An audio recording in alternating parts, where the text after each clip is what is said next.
The surveyor stood on the hillside, looking at what should have been a cabin.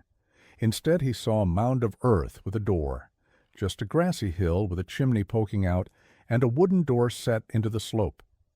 It looked like a root cellar or a potato storage pit, not a home where a human being was supposed to live through a Wyoming winter. "You cannot seriously be planning to live in there," the surveyor said to the man standing beside him. "I have been living in there for 3 months," Henry Blackwood replied, "and it is 18 degrees warmer inside than your cabin was this morning." The year was 1858, and what Henry Blackwood had discovered about earth temperature would get him called the Mole Man, accused of being too poor to build a real cabin, and mocked by every settler in the territory. But his buried cabin would save 112 lives during the most brutal winter the frontier had ever seen, and would prove that the best insulation had been under everyone's feet the entire time. The secret? The earth does not freeze, not deep down, and if you live inside the earth, neither do you. Henry Blackwood was born in England in 1828. His father was a coal miner who spent his life underground, and Henry grew up understanding something most people never considered. Below the surface, temperature was constant. On a hot summer day, the mine was cool. On a freezing winter day, the mine was warm. Not warm like a fire, warm like 50 degrees, constant, moderate, comfortable. His father had explained it once. "The earth is a blanket, boy, a thick, heavy blanket that keeps the temperature steady no matter what happens on the surface. Summer heat cannot penetrate deep. Winter, cold, cannot penetrate deep. 10 feet down, it is always the same, always comfortable." Henry remembered that lesson when he immigrated to America in 1852 at age 24. He worked in coal mines in Pennsylvania for 4 years, experiencing the same phenomenon. The deeper you went, the more stable the temperature. The surface might swing from 90 degrees in summer to 20 below in winter. 100 feet down, it was always 55 to 60 degrees. Always. In 1856, Henry headed west. He had saved money from mining and wanted to try frontier life. He claimed land in Wyoming territory and prepared to build a homestead. But unlike other settlers who immediately started cutting logs for above-ground cabins, Henry did something different. He started digging. His plan was simple, but radical. Instead of building a cabin on top of the ground and trying to insulate it from temperature extremes, he would build a cabin inside the ground, surrounded by earth, using the earth itself as insulation and temperature regulation. The other settlers thought he was insane, or poor, or both. "Blackwood is digging himself a hole in the ground like an animal," one settler told another. "Too cheap to buy proper lumber, probably. Or too ignorant to know how to build a real cabin. English people do not know anything about frontier building. He is going to live in a dirt cave and call it a home. Mark my words, he will be dead by spring or back in England." But Henry ignored the mockery and kept digging. He chose his site carefully, a south-facing slope with good drainage. The slope was important for several reasons. It allowed for a front entrance at ground level, while the rest of the structure was buried. It provided natural drainage, so water would flow away from the structure rather than pooling around it. And the south-facing aspect meant maximum sun exposure on the entrance, providing some passive solar heating. Henry dug into the hillside, creating a rectangular cavity approximately 16 feet wide, 24 feet deep, and 8 feet high. The excavation went 6 feet into the hillside. He was essentially creating a large room carved out of the earth. The amount of digging was enormous, moving tons of earth with a shovel and wheelbarrow. It took him 6 weeks of hard labor. Other settlers building log cabins were finished in 2 to 3 weeks. Henry was still digging. "Look at the Mole Man," they would say as they passed, still digging his burrow.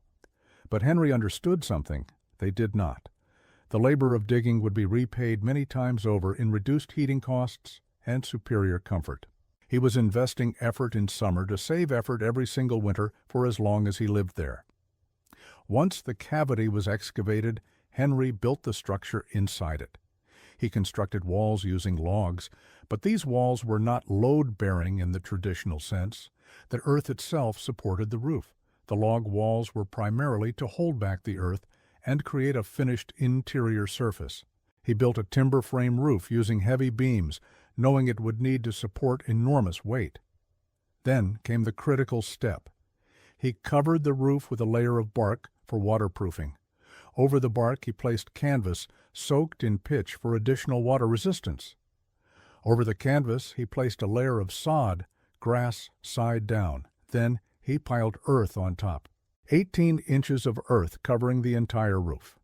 The earth was the insulation. The earth was the thermal mass. The earth was the temperature regulator. Everything else was just structure to hold the earth in place. For the walls, he left the earth exposed on 3 sides, held back by the log framework. Only the front wall, which faced out of the hillside, was fully built of logs.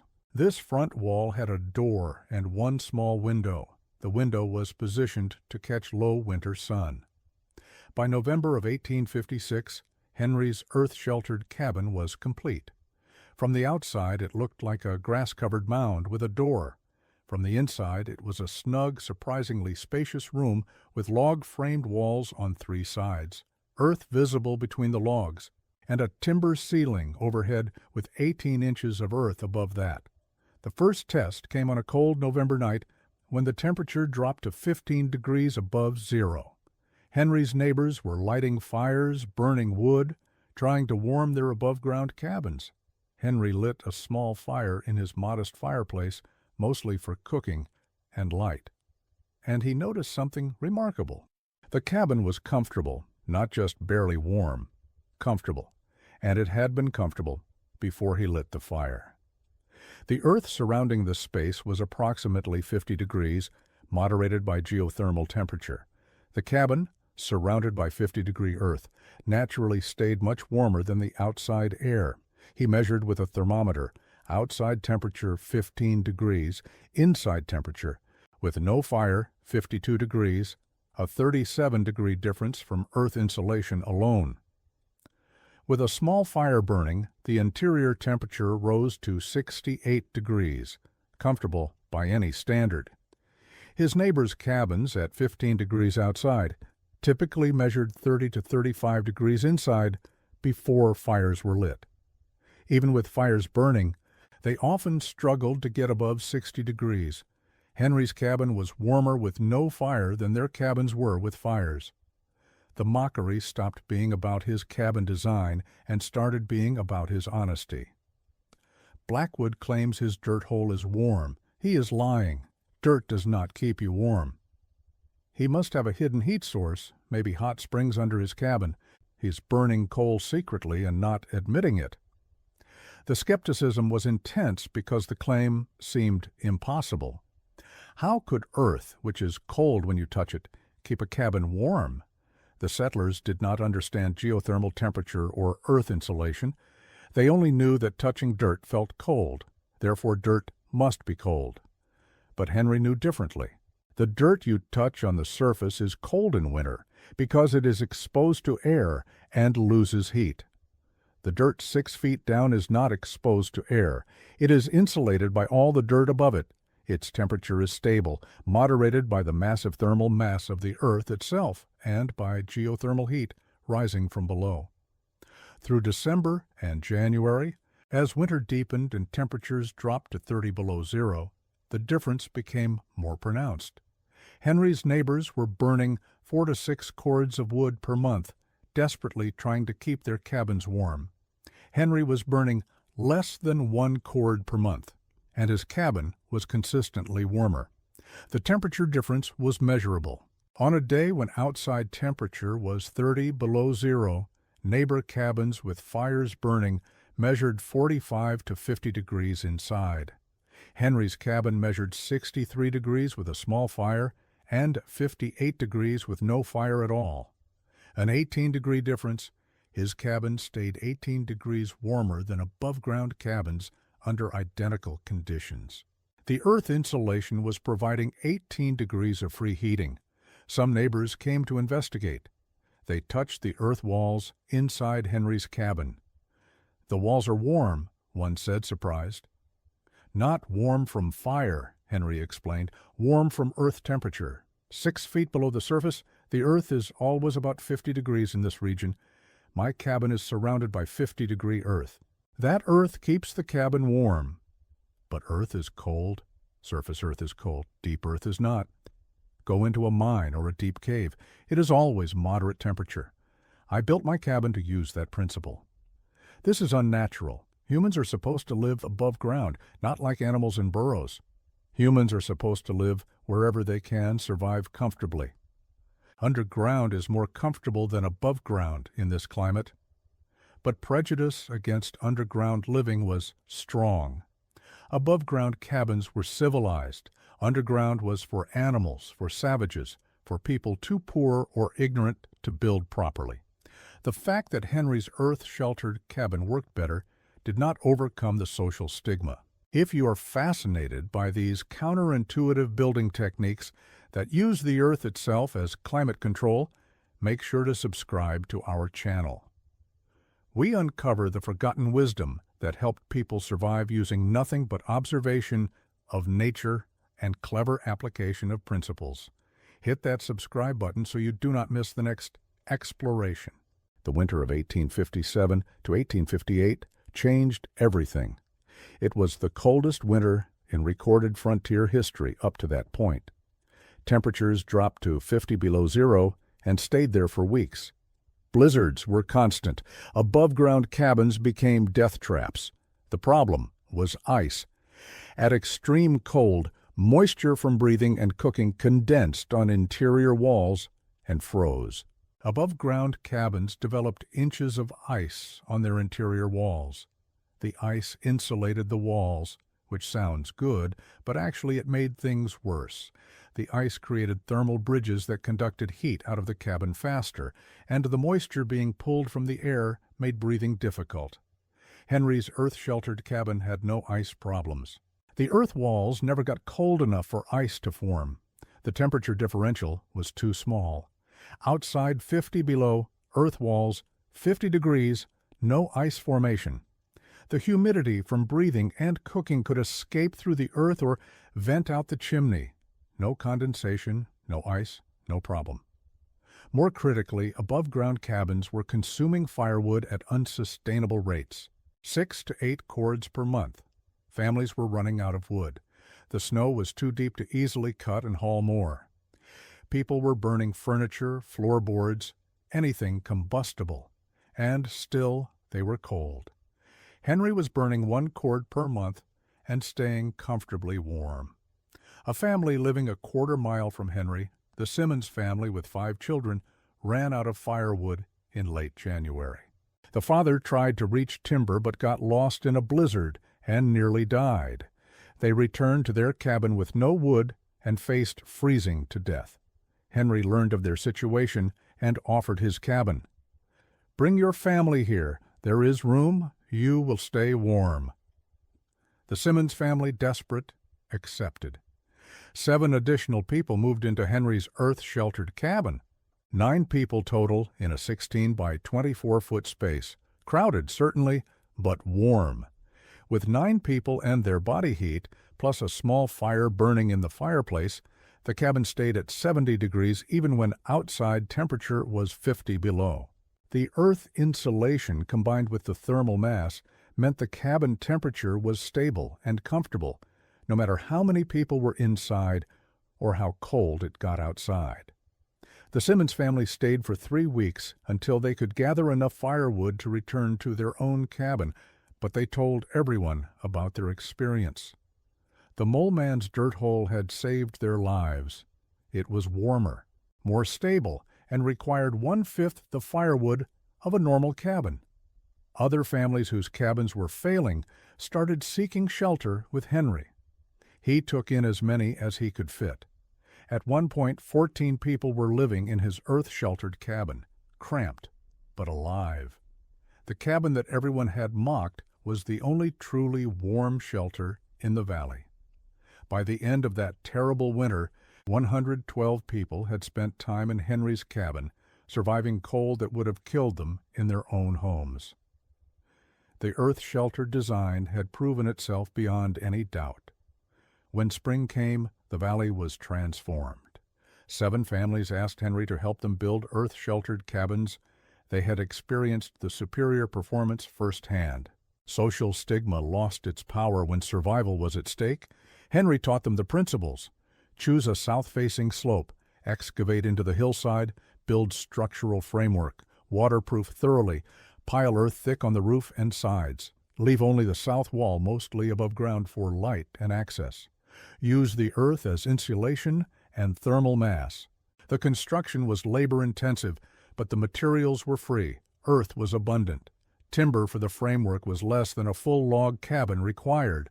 The only real cost was labor, and frontier people had more labor than money.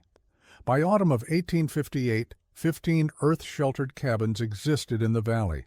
The winter of 1858 to 59 was moderate, but the performance was still notable. Firewood consumption was a fraction of above-ground cabins. Interior temperatures were stable. Comfort was superior. The technique spread. Other valleys heard about the mole man's dirt houses.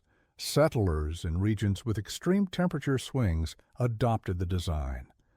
The method was particularly valuable in areas where timber was scarce, making traditional log cabins expensive or impossible. The military noticed. Army engineers studied earth-sheltered construction and recommended it for frontier outposts in exposed locations. The stable temperature was valuable, not just for comfort, but for storing supplies. Potatoes and other vegetables kept better in earth-sheltered storage. Ammunition and powder stayed dry. Medical supplies stayed at moderate temperature. The Great Plains settlers embraced the concept enthusiastically. On the treeless plains, timber was scarce and expensive, but earth was everywhere. The sod house became the standard dwelling, and many were partially dug into the ground for added insulation. These dugouts, as they were called, used the same principles Henry had pioneered. The mining camps adopted earth-sheltered construction. Mines already went underground for ore. Using the same excavations for living quarters made perfect sense. Miners lived in dugouts attached to their mines, staying warm with minimal heating cost. The scientific understanding of why earth-sheltered construction worked came gradually. Geologists and engineers studied earth temperature at different depths and found it followed predictable patterns. At the surface, earth temperature varies with air temperature and season. At 3 feet depth, the variation is dampened. At 6 feet depth, the temperature is nearly constant year-round, approximating the annual average temperature of the region. At 10 feet depth, the temperature is completely stable and slightly warmer than average due to geothermal heat. In Wyoming, where Henry built, the annual average temperature was about 45 degrees. At 6 feet depth, earth temperature stayed around 50 degrees year-round. This 50-degree temperature was too cold for comfort without additional heating, but it was a far better starting point than outside air at 30 below. The insulation value of earth was quantified. Dry earth has a thermal conductivity of about 0.3 to 0.5 watts per meter per Kelvin. This makes earth a mediocre insulator compared to air-filled materials like straw or wood. But earth has an enormous advantage: mass. A few inches of straw provides good insulation, but little thermal mass. 18 inches of earth provides moderate insulation, but enormous thermal mass. The thermal mass stabilizes temperature, preventing rapid changes. This stability is often more valuable than peak insulation performance. The waterproofing was the critical challenge in earth-sheltered construction. Earth holds moisture.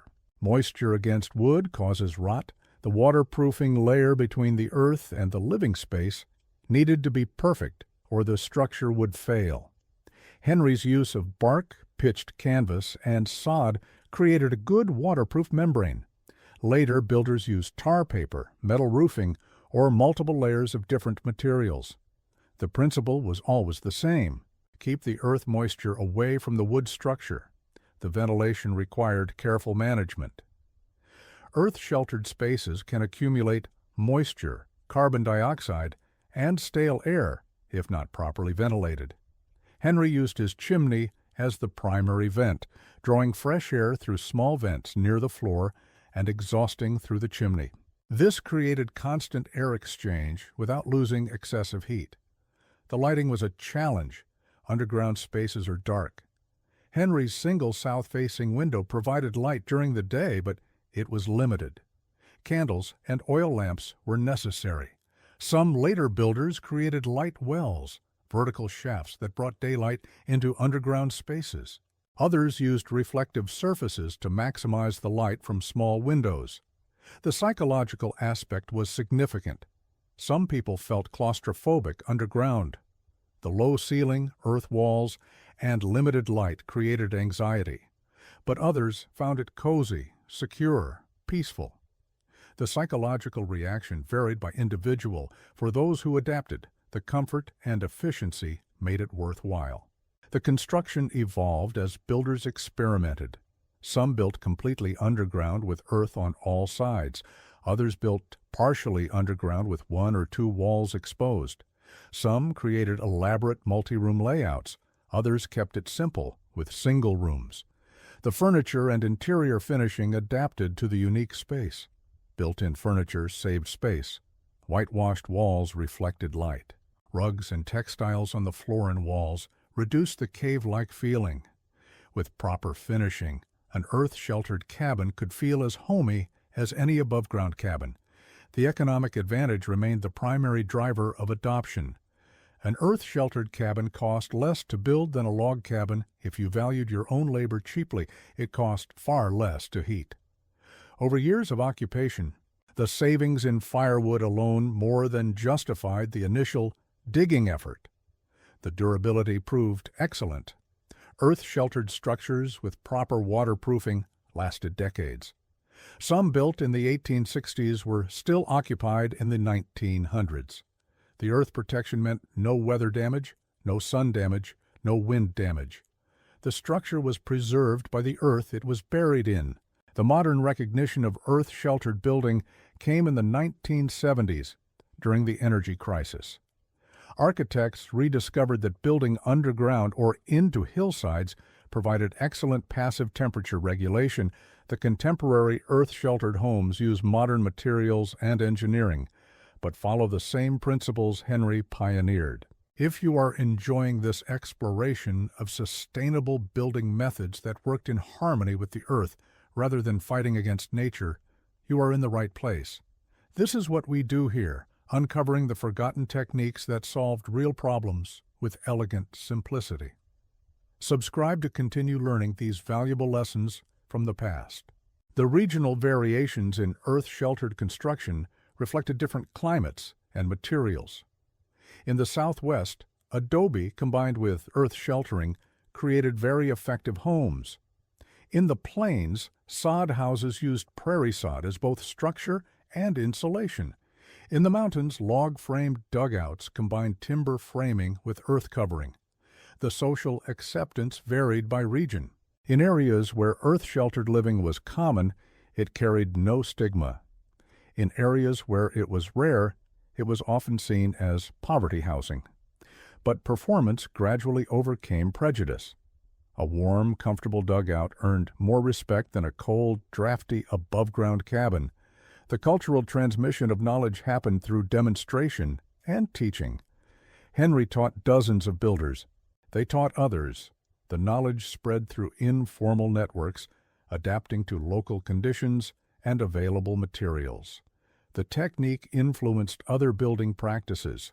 Even above-ground cabins started using earth as insulation, berming earth against north walls, piling earth around foundations, adding sod layers to roofs. The recognition that earth could insulate and regulate temperature spread even to buildings that were not fully earth-sheltered. The military applications expanded beyond simple shelters.